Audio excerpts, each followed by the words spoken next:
उत्तर प्रदेश के एक पुराने और सुनसान गांव भैरवपुर के किनारे एक टूटी फूटी झोपड़ी थी। उस झोपड़ी के बाहर बुझते हुए अलाव के सामने हरिया और उसका बेटा कालू चुपचाप बैठे थे। रात कड़ाके की ठंड वाली थी।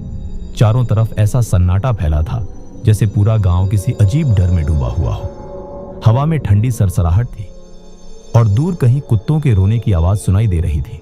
झोपड़ी के अंदर कालू की जवान बीवी गौरी प्रसव वेदना से तड़प रही थी। अचानक अंदर से एक ऐसी दर्दनाक चीख गूंजी कि दोनों के शरीर में सिहरन दौड़ गई। गौरी दर्द से चीखते हुए जमीन पर लौट रही थी। उसकी आवाज सुनकर ऐसा लगता था जैसे कोई इंसान नहीं, कोई घायल आत्मा कराह रही हो। हरिया ने डरते हुए कहा, लगता है बहू नहीं बचेगी, सुबह से तड़प रही है, जा जरा देख कर आ। कालू झुंझलाकर बोला, मरना ही है तो जल्दी मर क्यों नहीं जाती, जाकर क्या देखूं? हरिया ने उसे घूरा, अरे पत्थर देल, साल भर तेरे साथ रही है वो। कालू ने धीमे स्वर में कहा, मुझसे उसका तड़पना नहीं देखा जाता, अजीब डर लगता है। असल में गांव वाले इन दोनों बाप बेटे से नफरत करते थे। हरिया और कालू दोनों बेहद आलसी और कामचोर थे। लोग कहते थे कि इन दोनों के घर पर किसी अशुभ परछाई का साया है। उनकी झोपड़ी गांव से दूर थी और रात को अक्सर वहां से अजीब आवाजें आती थी। आज भी वही हो रहा था। झोपड़ी के अंदर गौरी की चीखें और तेज होती जा रही थी। कभी उसकी कराह इंसान जैसी लगती, कभी ऐसा लगता जैसे कोई औरत नहीं, कोई प्रेत चिल्ला रहा हो। हरिया ने घबराकर कहा, मुझे तो लगता है इस घर पर कोई अशुभ शक्ति है, शायद किसी चुड़ैल का साया है। कालू डर कर बोला, मुझे अंदर जाने में डर लगता है। दोनों फिर चुप हो गए। अलाव में जलते आलू निकालकर खाने लगे, जैसे अंदर कोई मर रहा हो और उन्हें कोई फर्क ही नहीं पड़ता। लेकिन उस रात कुछ अजीब हो रहा था। अचानक झोपड़ी के अंदर से एक भयानक चीख गूंजी और फिर सब कुछ बिल्कुल शांत हो गया। इतना सन्नाटा कि हवा की आवाज भी सुनाई दे रही थी। दोनों कुछ देर तक बैठे रहे। फिर हरिया बोला, जा अब जाकर देख। कालू डरते डरते अंदर गया और अगले ही पल उसकी रूह कांप गई। गौरी जमीन पर पड़ी थी, उसकी आंखें खुली हुई थी। ऐसा लग रहा था जैसे वह किसी अदृश्य चीज को घूरते घूरते मर गई हो।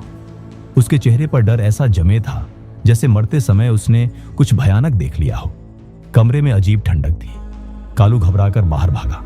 सुबह होते ही गांव वालों को खबर दी गई। गांव की औरतें लाश देखने आईं और सब कहने लगीं कि इस घर पर कुछ तो अपशकुन है।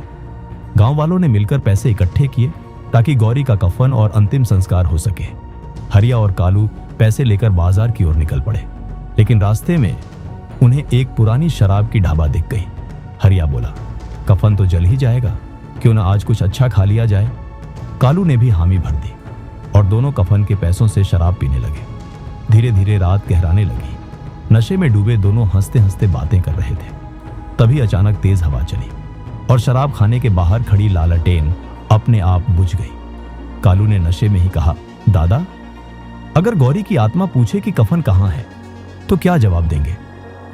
हरिया हंस पड़ा, कह देंगे मिल नहीं पाया। इतना कहते ही अचानक पीछे से किसी औरत की धीमी कराह सुनाई दी। दोनों ने मुड़कर देखा। अंधेरे में एक औरत खड़ी थी, सफेद कपड़े, खुले बाल और आंखें लाल। वह धीरे धीरे उनकी तरफ बढ़ रही थी। कालू की सांस रुक गई। वह फुसफुसाया, दादा, ये तो गौरी है। अगले ही पल शराब खाने में एक भयानक चीख गूंजी।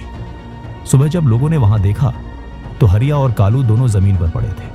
उनके चेहरे डर से पत्थर बने हुए थे और उनकी आंखें उसी दिशा में टिकी थी जहां रात को एक औरत की परछाई खड़ी देखी गई थी।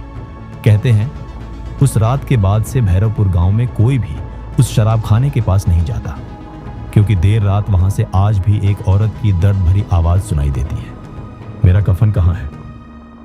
अगर आपको ये कहानी अच्छी लगी तो आप इस वीडियो को लाइक शेयर कर सकते हैं और हमारे चैनल रात राज स्टोरी को सब्सक्राइब करें। मिलते हैं अगली स्टोरी के साथ। धन्यवाद।